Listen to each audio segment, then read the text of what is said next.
तो स्वागत है आपका इस लेक्चर में। सीरीज चल रही environment and ecology revision series through UPSC PYQ. आज का टॉपिक है biodiversity of India and world. Overall इस पूरे सीरीज में लेक्चर 6 है और इस पर्टिकुलर टॉपिक का पार्ट 1 है। आगे बढ़ते हैं। एक कुछ डिटेल मेरे बारे में। इस पर्टिकुलर लेक्चर के लिए आपको कॉपी में मार्क करना है फ्रॉम 1 to 21। टोटल 3 कॉलम बनाने हैं। पहले में सीरियल नंबर, दूसरे में ऑप्शन, तीसरे में अप्रोच, और साथ में क्रेडिट सिस्टम को ध्यान में रखना है आपको कि throughout the lecture develop करना है। ये रहा पहला क्वेश्चन आपके लिए कि marsupials are not naturally found in India और marsupials can thrive only in mountain grassland with no predators. अब इसको ध्यान से समझिएगा। पहले तो समझते हैं मार्सुपियल्स होते क्या है, ठीक है। तो बताने से बेहतर है वो दिखा दिया जाए आपको, है ना। तो चलो गूगल कर लेते हैं मार्सुपियल्स होते क्या है। तो मार्सुपियल्स, ओके, मार्सुपियल्स, ठीक है।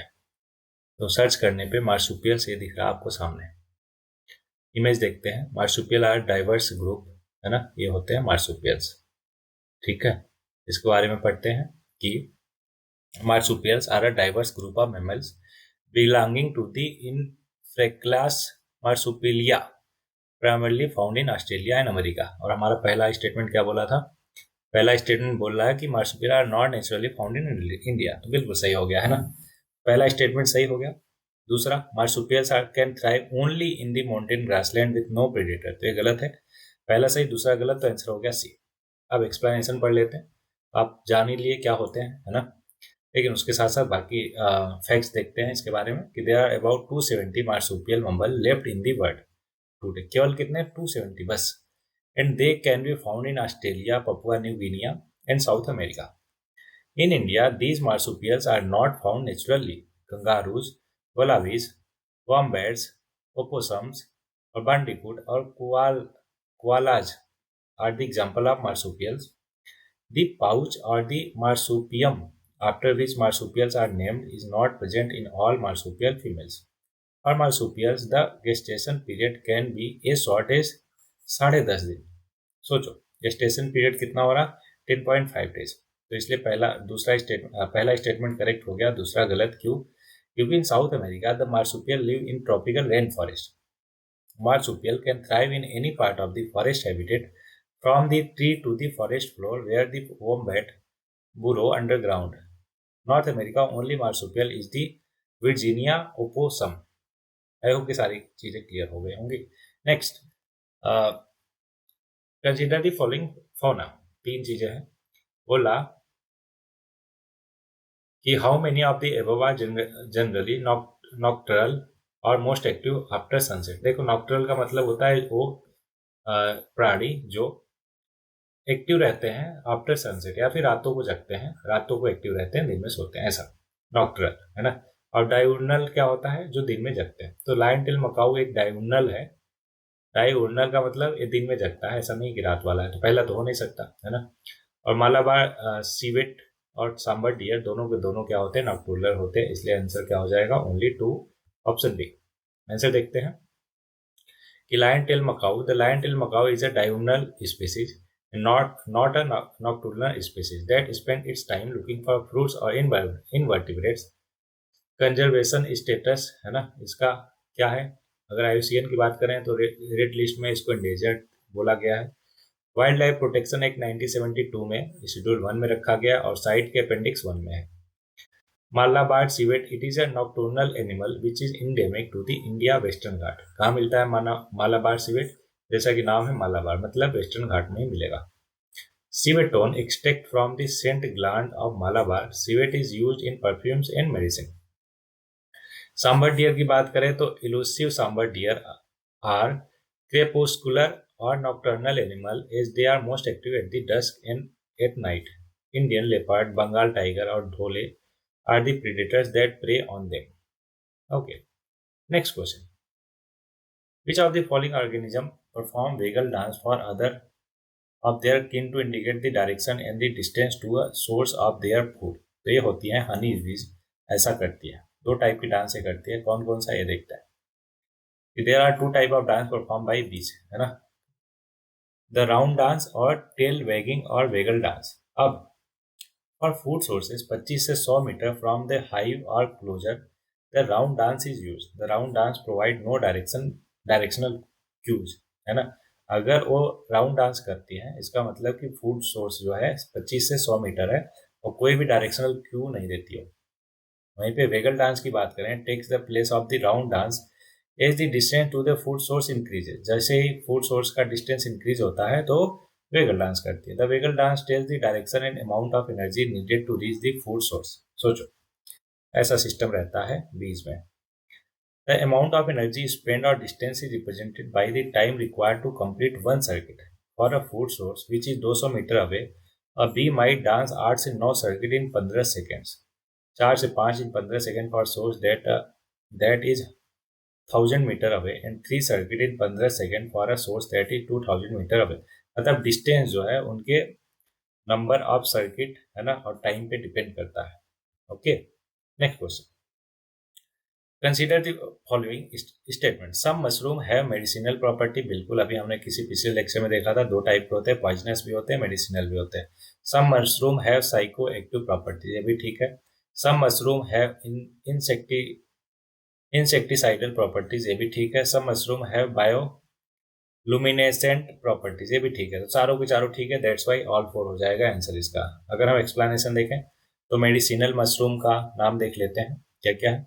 सच एज साइटेक, माइटेक, है ना, माइटेक और रीसी। देख लेना आप इसका pronunciation. Have been found to have anti tumour and immunostimulant properties. Men will probably reap health benefits simply from the adding shiitake, maitake and reishi mushroom, good source of B vitamins, fiber और antioxidant to the diet.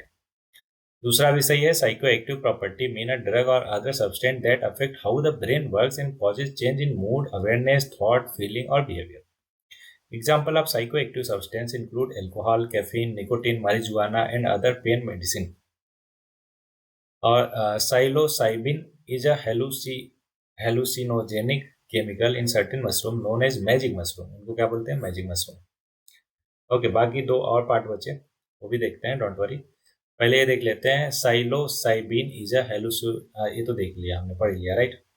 Okay, तीसरा statement देखते हैं. Recently an increasing number of mushroom have been found to contain insecticidal compounds. चौथा भी statement सही है. क्यों? क्योंकि Panellus stipticus is one of the brightest glowing bioluminescent mushrooms on earth. ठीक.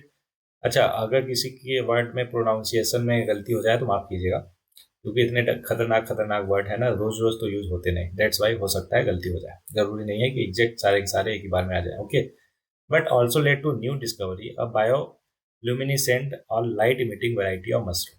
ठीक है, तो ये चारों के चारों पॉसिबल है. उनका नेम है रोरिडोमिसिस फाइलोस्टैचाइडिस, है ना. वाह वाह वाह, खतरनाक है. ठीक है, आप पढ़ लेना. नेक्स्ट, कहाँ पे मिला है? Meghalaya, East Khasi Hills district and later at Krangsuri in West Jaintia Hills district. इन सब में मिला वो. Next question. Consider the following statement regarding the Indian squirrels. They build nest by making burrow in the ground. नहीं, है ना, ग्राउंड में गड्ढा बना के नहीं रहते, वो बल्कि पेड़ों पे रहते हैं, है ना. पेड़ों पे, और प्लस इसमें जो पेड़ होते हैं उसके तने में, है ना, अगर खाली जगह रहता है तो वहां पे भी घर बना के रहते हैं. पहला गलत हो गया. Okay, they store their food material like nuts and seed in the ground. ठीक है, बिल्कुल सही है ना. दूसरा, दे आर ओमनिवोरस. बिल्कुल ठीक है. मोस्ट ऑफ द लोगों को लगता होगा कि नहीं नहीं, वो तो, है ना, हर्बीवोरस होती है, ओमनिवोरस नहीं होती. नहीं, ओमनिवोरस भी होती है. क्या क्या खाती है? इंसेक्ट, छोटे मोटे, है ना, कीड़े मकोड़ों को खा जाती है. समझो ध्यान से. पहला गलत है. क्यों? क्योंकि Indian palm squirrel construct there nest in tree branches और हॉलो ट्रंक. हॉलो ट्रंक मैंने बड़ी समझाया ना, तने में अगर जगह खाली रहती है उसको हॉलो ट्रंक है ना, उसमें भी वो घर बना के रहती है. They do not build nest by making burrows in the ground. दूसरा करेक्ट है कि nuts are their main food source throughout the year, particularly when they are hunkering down for winter. These creatures store them by burying them underground so that they can retrieve them later when it turns to winter. Statement तीसरा correct है कि squirrel are omnivorous. क्यों? क्योंकि mainly eat fungi, seeds, nuts and fruits, but they will also munch on eggs, small insect, caterpillar, small animals और even young snakes. इन सबको भी वो खा जाती है. Next question. Some microorganism can grow in the environment with temperature above the boiling point of the water. देखो बिल्कुल ठीक है, क्योंकि सम ऑर्गेनिज्म बोला। अब दुनिया में सबके सबको तो आपने देख नहीं लिया कि बॉइलिंग वाटर से ज़्यादा टेम्परेचर पे कोई एग्जिस्ट नहीं करता है ना कुछ तो करते ही होंगे। ऐसे ही सम इसमें भी बोला है कि फ्रीजिंग पॉइंट से नीचे भी माइक्रो ऑर्गेनिज्म ग्रो कर सकते हैं, बिल्कुल। Acidic environment less than pH 3 में भी कर सकते हैं, बिल्कुल। तो इसलिए ऑल 3 हो जाएगा। इसका एक्सप्लेनेशन एग्जाम्पल्स आप एक्सप्लेनेशन में देख सकते हो क्या क्या है, ध्यान समझो।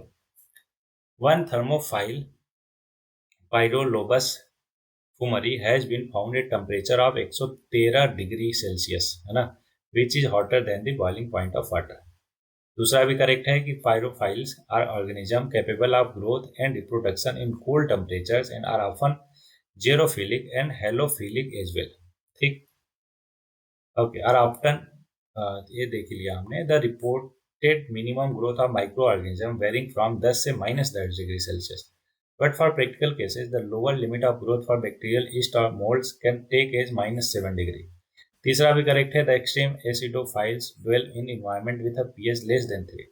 आई होप कि क्लियर हो गया होगा। Next question, which one of the following makes a tool with a stick to scrape insect from a hole in a tree or log of wood? तो इसका आंसर है ओरेंगुटन। अब इसका इमेज देख लेते हैं, सच दैट आपको बाद में याद रहे कि ओरेंगुटन क्या होते हैं। ठीक, ओरेंगुटन,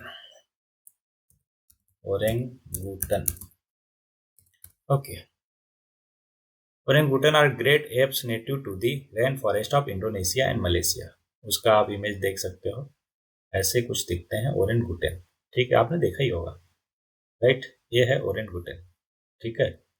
चलो आ जाते हैं इसके एक्सप्लेनेशन पे कि the present study examine the use and making of tools to obtain food grains in artificial mould hold by the 5 captive group living Sumatran orangutans, जिसका नाम है पोंगो पाइगमेसिस एबिली। ठीक, चलो आप पढ़ लेना आराम से। नेक्स्ट क्वेश्चन पे आते हैं। With reference to guchhi some time mention in the news consider the following statement. It is a fungus, सही बात है, फंगस है। दूसरा, it grows in some Himalayan forest area, okay. अच्छा, ये जनरल इसका करंट अफेयर्स का क्वेश्चन है, तो आप इस पे अगर ना आए तो ज़्यादा टेंशन वाली बात नहीं है। It is commercially cultivated in the Himalayan foot hills of the north eastern India, नहीं, गलत है। पहला दूसरा सही है, ऑप्शन सी हो गया सही। एक्सप्लेनेशन देखते हैं। देखो, जिसमें कुछ कर नहीं सकते है ना, उसमें ऑब्वियस एक्सप्लेनेशन देखना बहुत जरूरी है, सच दैट हम आगे के लिए प्रिपेयर्ड हो पाए। अब अगर नहीं आ रहा आपको तो निराश होने की जरूरत नहीं, क्योंकि ऐसे कुछ क्वेश्चन आ जाते हैं जो अचानक से कहीं से भी टपक पड़ते हैं, है ना, किसी को नहीं पालो कि कहाँ से आए कहाँ से। तो एट लास्ट क्या सोर्स बता देते हैं कि करंट अफेयर्स में कहीं ना कहीं कुछ आया होगा, इस वजह से ऐसा क्वेश्चन पूछ लिया।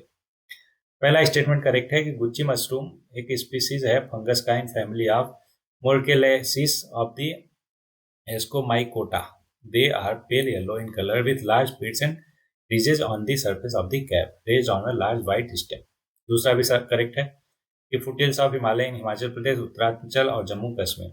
लेकिन तीसरे में क्या बोला था, नॉर्थ ईस्ट में, दैट्स वाई ये गलत हो गया। ठीक, तो पहला दूसरा सही, तीसरा गलत। Next question, which of the following is not bird. देखो, अगर हम तीनों को चारों को ध्यान से पढ़ें तो गोल्डन मासिर, अगर आपने मछली के नाम भी पढ़ के गए होते हैं ना, तो आपको पता चल जाता है गोल्डन मासिर एक टाइप ऑफ क्या है, फिश है, ना कि बर्ड है।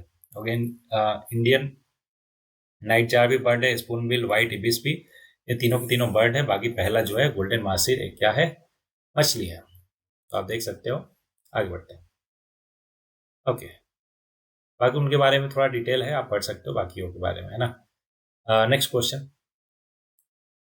Biorock technology talk about in which of the following situation. तो देखो ये क्या है, restoration of damage coral reef के रिगार्डिंग है बायोरॉक टेक्नोलॉजी।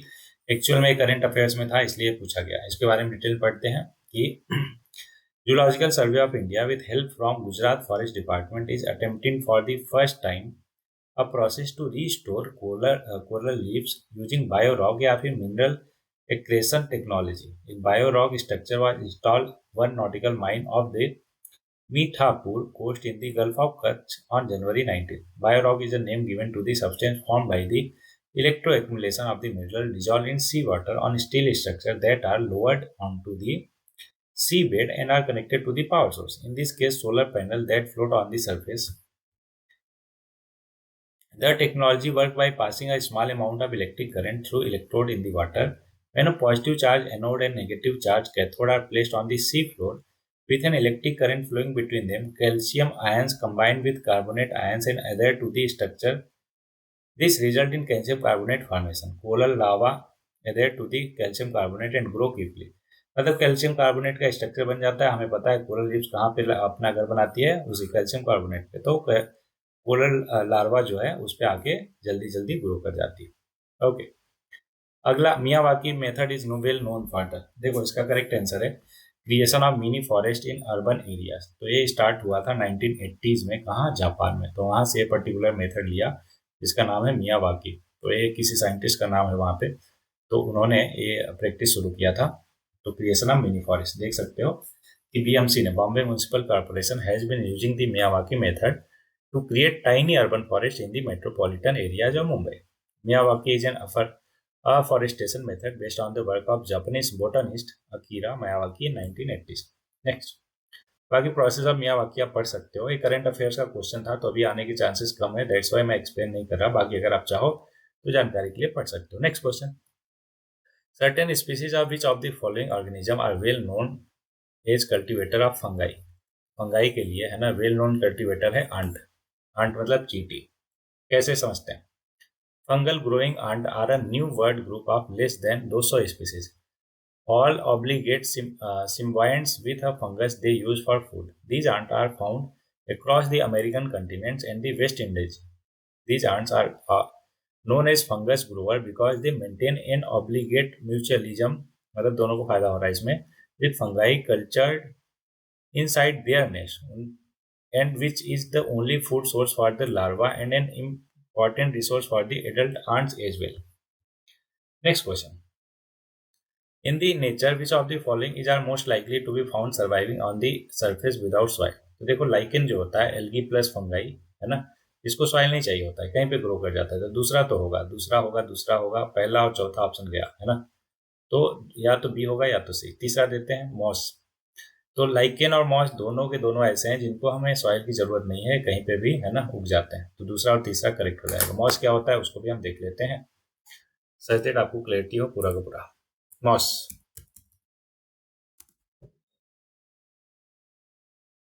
ये देखते हैं, spore bearing non vascular plant है. ठीक है, ठीक है. अगर हम इमेज देखना चाहें तो ये देखो, ये घास जो होती है देखा ही होगा आपने कहीं ना कहीं. ठीक है, तो एक इसके जो है उगने के लिए मिट्टी की जरूरत नहीं है, कहीं पे भी उग जाती है. ओके, चलो नेक्स्ट क्वेश्चन. नेक्स्ट क्वेश्चन ये आपके सामने. Which one of the following is used in preparing a natural mosquito repellent. देखो इसका करेक्ट आंसर है लेमन ग्रास. क्यों? क्योंकि ये नेचुरल है ना मॉस्किटो रिपेलेंट होते हैं. एग्जाम्पल एक्सप्लेनेशन पढ़ते हैं. Lemon grass is a tall herb that is abundantly found in tropical and subtropical area of Asia, Africa और Australia. China and India account for the maximum production of the lemongrass. The lemongrass plant is known to be an excellent mosquito repellent. It contains a compound जिसको citronella बोलते हैं that helps to mask the scents that mosquito rely on the target host. According to the study conducted in 2011, around 95% mosquito from a specific range of species were either killed or completely repelled due to the intense odor of the lemongrass oil.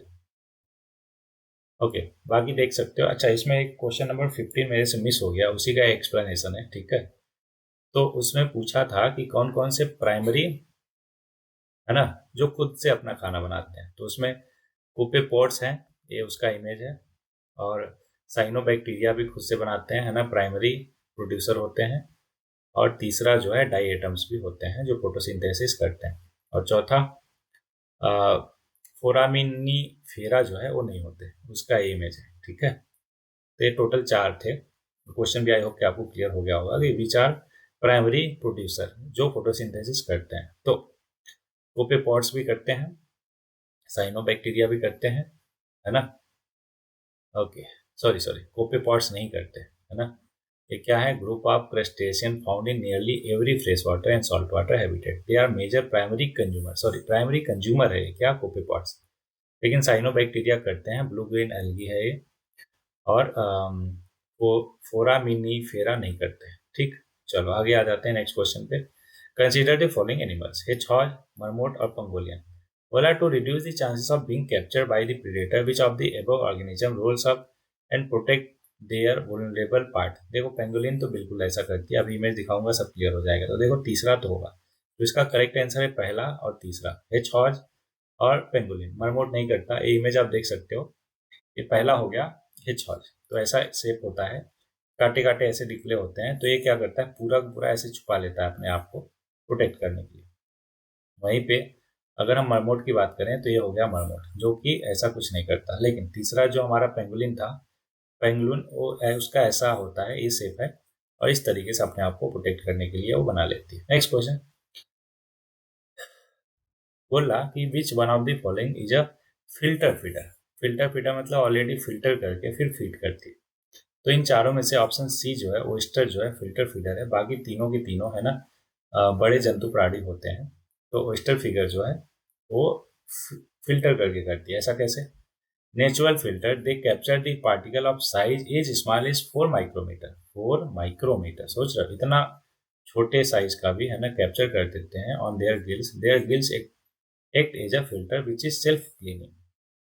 Generally, water get filtered by something which is static so that water can easily pass through them and get filtered. Pelican, catfish, or octopus are large organisms. Oyster are small organisms found cemented to rock or other hard substrates. Next question. With reference to the Indian elephant, consider the following statement. Indian elephant के बारे में 4 statement है, देखना है कौन सा सही कौन सा गलत। पहला, the leader of an elephant group is a female, सही बात है। The maximum gestation period can be 22 months. बिल्कुल। An elephant can normally go on calving till the age of 40 years only. नहीं, इसका करेक्ट आंसर है कि वो 65 years तक calving कर सकते हैं। अगला, among the state in India the highest elephant population in scale, गलत बात, कर्नाटका में सबसे ज्यादा है। ठीक है, तीसरा चौथा गलत, पहला दूसरा सही, तो आंसर आ गया ए। एक्सप्लेनेशन देखते हैं इसका, सारी चीजें मैंने बता ही दिया। नेक्स्ट क्वेश्चन इसलिए आ जाते हैं। Which one of the following protected area is well known for the conservation of a subspecies of Indian swamp deer, जिसको बारहसिंगा बोलते हैं, that thrive well in hard ground and is exclusively graminevorous।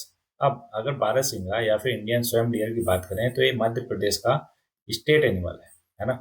तो इसलिए चारों में से जो किसमें मध्य प्रदेश में लाई करेगा वो आंसर हो जाएगा। तो कान्हा नेशनल पार्क में एमपी में है, दैट्स वाई इसका करेक्ट आंसर है कान्हा नेशनल पार्क। अच्छा, Manas national park, Mudumalai national park और ताल चपार नेशनल पार्क, इन तीनों जो है कौन कौन से स्टेट में है, कमेंट करके आप बताओगे। ठीक है, आगे बढ़ते हैं, उसी का एक्सप्लेनेशन है पूरा पूरा।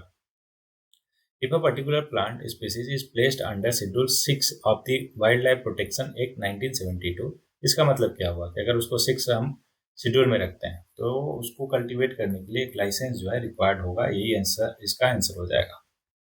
देख लेते हैं एक्सप्लेनेशन कि अगर कोई particular plant species is placed under schedule 6 of the wild life protection act 1972, है ना, then no person is allowed to cultivate the specific plant except with a license granted by the chief wildlife warden. The specific endemic plant in schedule 6 are prohibited from cultivation and planting except with a granted license. The plant mentioned in 6 schedule are कौन कौन से हैं, ये सारे के सारे अब एक बार लिस्ट पढ़ सकते हो। नेक्स्ट क्वेश्चन ये रहा आपके सामने, बोल रहा with reference to India's biodiversity, Ceylon frogmouth, copper-smith barbet, grey-chinned minivet और white-throated redstart are क्या हैं? सब के सब। तो करेक्ट आंसर है कि सारे के सारे बर्ड्स हैं, है ना। इन सब में किसी का भी अगर आपने नाम सुना होता तो करेक्ट मार्क कर देते। जैसे वो मछली वाला याद कीजिए, एक मछली दे दिया, बाकी 3 बर्ड दे दिया और पूछा कि कौन सा बर्ड नहीं है, ऐसा समथिंग, राइट। अभी ऊपर क्वेश्चन हमने किया, तो इसलिए इसका करेक्ट आंसर ये हो जाएगा। तो पढ़ लेते हैं एक बार, ये सब के सब क्या है, type of variety of bird हैं जो कि इंडिया में मिलते हैं। तो इस पर्टिकुलर लेक्चर के लिए इतना ही। आई होप कि 21 क्वेश्चन में से अच्छे खासे आपके सही हुए होंगे। देखिए कुछ क्वेश्चन ऐसे होते हैं जो ऐसे ही टपक पड़ते हैं कहीं से भी, है ना। तो उसके लिए आपको परेशान नहीं होना है, स्पेशली जो करंट अफेयर्स में, जैसे 2020 में कोई क्वेश्चन अगर करंट अफेयर्स में रहा, है ना, तो ऐसा क्वेश्चन पूछ लिया तो आपको परेशान नहीं होना कि अरे आपको तो आया ही नहीं पूरा सिलेबस कंप्लीट करने के बावजूद भी। नहीं, वो सारे ऐसे क्वेश्चन होते हैं जो बहुत सारे टीचर्स को भी नहीं आते, है ना, वो भी उसको गूगल करके देख के ही बताते हैं, राइट। तो परेशान नहीं होना है। बस ये करना है कि हाँ, जितने भी क्वेश्चन पूछे उसको डिटेल में एनालिसिस करना है लेक्चर्स के थ्रू। एक एक चीज आपको क्लियर होना चाहिए, उसके ऑप्शन में भी सारी चीजें, और क्वेश्चन को तो कर ही रहे हो, है ना। चलो, इस पर्टिकुलर लेक्चर के लिए इतना ही। तो आज के लिए है दो शब्द, ध्यान दीजिएगा कि the struggle you are in today is developing the strength you need for tomorrow. कहते हैं कि अगर कल को कुछ बेहतरीन अपॉर्चुनिटी आपके रास्ते में तभी आती है जब आप उसके लिए आज ही तैयारी करते हो, आज ही तैयार रहते हो। तो इसलिए जो आज आप स्ट्रगल कर रहे हो ना, जितना ज़्यादा आपका स्ट्रगल होगा, आप सोचोगे उतना ज़्यादा स्ट्रेंथ आप अपने में डेवलप कर रहे हो टुमारो के लिए, कल के लिए। ठीक है, तो स्ट्रगल से ना बचो। जितना बड़ा स्ट्रगल होगा, जितना ज़्यादा स्ट्रगल होगा, उतना ही ज़्यादा स्ट्रेंथ होगा आपके अंदर कल की चीज़ों को डील करने के लिए, लड़ने के लिए, राइट। तो इसी शब्दों के साथ फिलहाल के लिए आज का लेक्चर बस इतना ही। मिलते हैं नेक्स्ट लेक्चर में। तब तक पढ़ते रहो, आगे बढ़ते रहो और किस्मत से लड़ते रहो।